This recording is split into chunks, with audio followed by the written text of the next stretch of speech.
I'm Rantasmo, and Gregg Araki needs more gay. What can you say about Gregg Araki? Well, for starters, you can say that during the 90s, while my generation was watching Power Rangers, listening to Hanson, and wishing that virtual reality would hurry up and be awesome already, Gregg Araki was making some of the strangest, gayest movies you have ever seen. Gregg Araki is one of the chief pioneers of what's known as the new queer cinema. This is a loose category of films that began to spring up around the early 90s, which had frank depictions of queer sexuality, often paired with subversive, graphic, or violent themes and imagery. Before Araki directed critically acclaimed studies of the victims of sexual abuse, or movies where Anna Faris consumed a lot of pot, in the mid-90s he created the Teenage Apocalypse Trilogy, 3 movies which deal with similar themes of disaffected youth. And more specifically, queer teenagers dealing with the cataclysmic angst that being both queer and a teenager naturally entails. Sort of like an episode of Degrassi, but with a higher body count. Also, all 3 movies star James Duvall, perhaps best known as that guy who played Frank the Bunny in Donnie Darko. You'll notice some other recurring themes as well.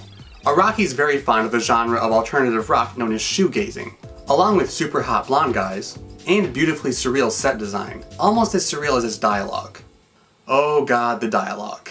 What is this, Night of the Living Brain Dead? Wake up and smell the cappuccino, geek! More on her later. The Teenage Apocalypse Trilogy is really the centerpiece of Araki's career, so let's zero in on that. Just to warn you, possible spoilers ahead. Though it's hard to say what qualifies as a spoiler for these movies. Hell, it's difficult to even describe the plot of a Gregg Araki movie, especially the ones in this trilogy. The best I can do is to say that they're about teenagers who go around and do things. Like have sex with each other. And die. It's usually a little more interesting than it sounds. The first movie in the Teenage Apocalypse Trilogy, which for the sake of decency I'll refer to as Totally Effed Up, came out in 1993. And strangely enough, it's actually the least effed up of the trilogy, inasmuch as there are no space aliens in it. There is, however, a great deal of melodrama. The movie follows a close-knit group of gay teenagers hanging out, being super angsty, and speaking their thoughts directly to the camera. Even though this movie deals with a lot of issues frankly and honestly, including AIDS and teen sexuality in general, it does come across a bit heavy-handed. And I don't know if I'd exactly call it realistic. Still, you have to respect this movie for having a cast full of gay teens at a time when gay youth didn't have much visibility in the media. I mean, for the most part during the 90s, all we really had was Ricky. Oh, Ricky, I could watch you and Delia dance to that Hathaway song all day. Here's where things really start to get bonkers. In 1995 came the Doom generation, which in my personal opinion is the worst of the trilogy. Apart from some heavy sexual tension between Duvall and this other guy, it's also the least gay of the trilogy, as the opening credits make quite clear. Duvall and his girlfriend pick up a mysterious drifter, and end up on a wild joyride chock full of manslaughter and sexual ambiguity. Also, pretty much everyone they meet wants to kill them. What's upsetting is that this movie has so many good things going for it, among which are cameos from Margaret Cho and Parker Posey. Look, Parker Posey is fighting a dude with a samurai sword. How is this movie not awesome? 2 words. Rose McGowan. Here's the thing. There are 2 actors that for some reason I just can't stand. One is Macaulay Culkin. Thick and creamy milkshakes.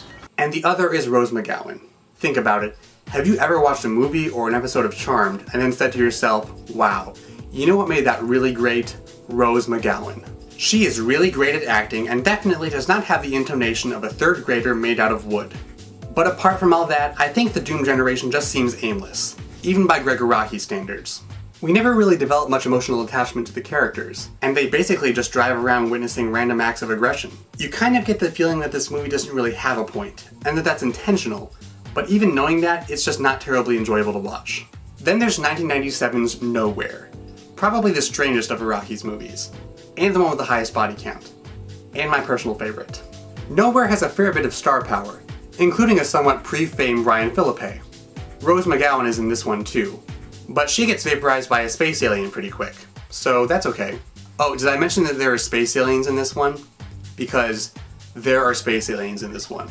Araki has referred to Nowhere as an episode of Beverly Hills 90210 on acid, and I'd say that's fairly accurate. The film chronicles an increasingly surreal day in the life of various teenagers of varying sexualities.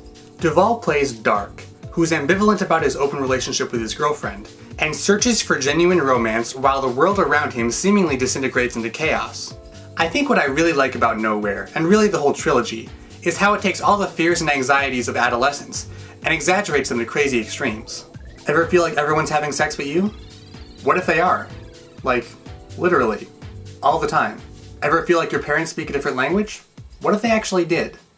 Det finns rester taquitos i kylskåpet. Thank you. But in spite of how bizarre Nowhere is, somehow it ends up being the most emotionally devastating. Maybe it's just the fact that about a third of the cast ends up dead, either from space aliens, or suicide, or tomato soup. Or maybe it's just that amidst all of the glitzy, sugary weirdness, Nowhere actually does have a warm, gooey center of genuine human drama. So what's next for Gregg Araki? Well, his newest movie, Kaboom, recently premiered at the Cannes Film Festival, and from the sound of things, it seems to suggest a return to his roots. A young ambisexual male protagonist, a sex, drugs, and sci-fi based plot. Apparently James Duvall is even in there somewhere.